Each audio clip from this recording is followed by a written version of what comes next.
Okay, let's unpack this. Welcome everyone to a deep dive. Today we're looking at a really inspiring concept from our source material, finding the growth factor. Our goal here is to pull out some powerful, actionable insights on how everyday life, the ordinary stuff, and especially the challenging experiences, can actually become catalysts for, well, real personal development. Yeah, it's a fascinating term, growth factor.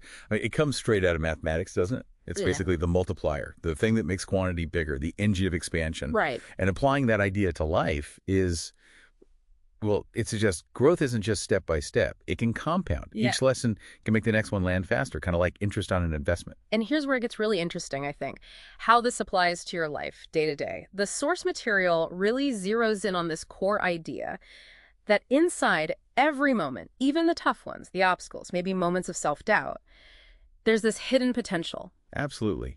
And it really comes alive when you think about challenges.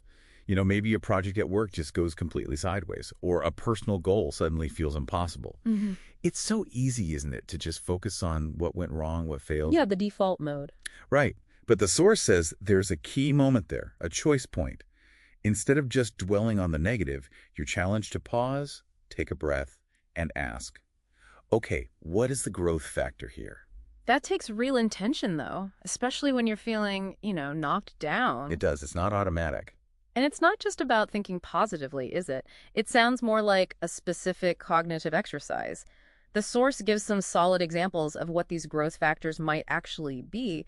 Things like learning real resilience, finding a totally new way to solve a problem you didn't expect, or maybe building stronger connections with your team because you went through something tough together. And the source puts it really powerfully that sometimes the growth factor is understanding that failure isn't the opposite of success. It's like a stepping stone to it. Often the main one, yeah. Exactly. And there are these great questions in the source to help you dig that out. What did this teach me about myself? What new skill did I actually pick up? How can I use this next time? What strength did I find that I didn't know I had? And what's fascinating here is that it's not just about the hard times. The source extends this to moments of success, too. It argues it's not enough to just, celebrate the win. You need to understand how you got there. Oh, What specific habits paid off? Which strengths did you really lean on? Understanding that is key to being able to do it again, right. to replicate success because you're consciously recognizing and reinforcing the positive patterns. So it's like doing a little debrief even when things go right to figure out the why behind the win. Precisely. It's about making learning active, not passive, whether the experience felt good or bad. Look, this mindset isn't about ignoring pain or pretending challenges aren't real.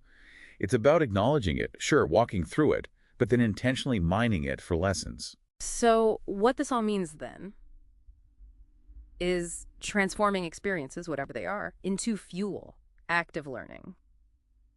Okay, so the big takeaway, the challenge from the source as you move forward. In basically every situation, a meeting, a conversation, a setback, a win, consciously ask yourself that question, what is the growth factor here? And we connect this to the bigger picture. When you consistently look for and apply this growth factor, you're not just getting through life. You're actively, intentionally growing through it. You're turning every single experience into, well, an opportunity for expansion, real compounding expansion. It leaves you with a final thought to chew on, doesn't it? What if the most powerful growth factor you could possibly find is simply making that consistent, conscious choice, the choice to see life less like a series of random events and more like, I don't know, a continuous masterclass in becoming more. Maybe try testing that out this week. See what you find.